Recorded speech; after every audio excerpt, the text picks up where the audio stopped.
Este es un frente de cantera en producción. El 75% de los componentes de edificios y obras públicas están formados por rocas o han sido fabricados gracias a ellas.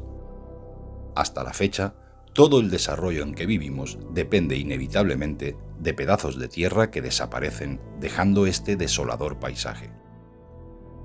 El reto que se nos plantea es: ¿podremos regenerar espacios con este nivel de degradación? Y a eso nos pusimos. Para ello, creamos una mezcla mediante un 70% de la propia tierra del lugar y un 30% de abono orgánico de caña de azúcar.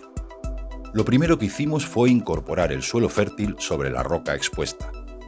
Formamos unas capas a modo de islas de vegetación con el objetivo de reducir la fragmentación. En el vivero de los Ecoguías de la Mancha conseguimos las 16 especies con las que iniciamos la reforestación. La selección de plantas está basada en especies autóctonas, aquellas propias de la región y del ecosistema en el que trabajemos. En nuestro caso, selvas bajas y medianas caducifolias. Se realizaron 3 tipos de siembra: sobre las camas de suelo fértil que colocamos, siembra sobre taludes para fijar el suelo y siembra bajo árboles nodriza. La siembra se realizó en enero y este es el resultado en octubre del mismo año.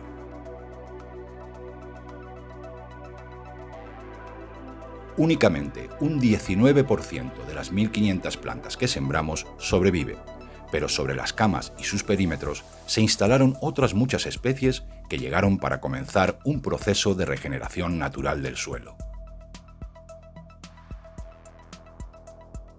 Aplicamos 3 técnicas principales para ayudar a las plantas.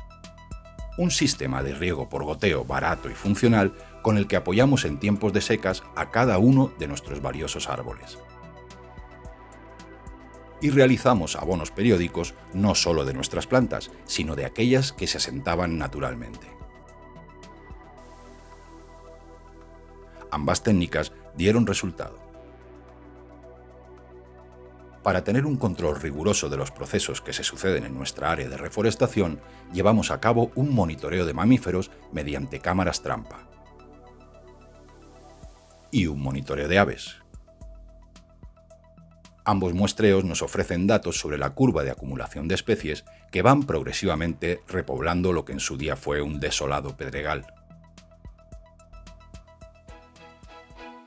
Estas capas de vegetación van modificando progresivamente las condiciones ambientales de temperatura y humedad y defienden al suelo de la erosión provocada por el sol, las lluvias y los vientos tropicales.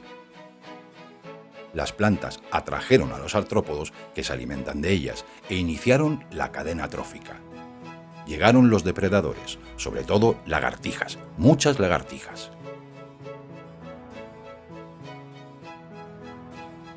Las aves encontraron recursos disponibles. Podemos ver 3 especies perchadas en el borde de nuestra zona de reforestación.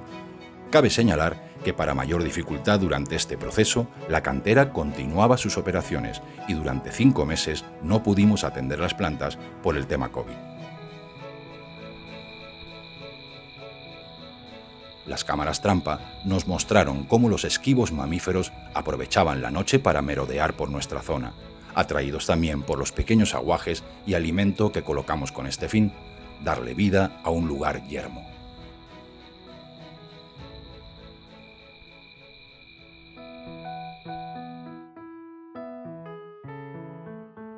En el transcurso de 2 años hemos probado que con un método correcto, un mínimo esfuerzo económico en relación a los beneficios que genera una cantera y, eso sí, aplicando la tercera técnica, el cariño, mucho cariño. De esta manera podremos devolver a la naturaleza parte de lo que le quitamos. Este video se ha realizado para demostrar que sí se puede. Lo que hace falta, como siempre, es voluntad.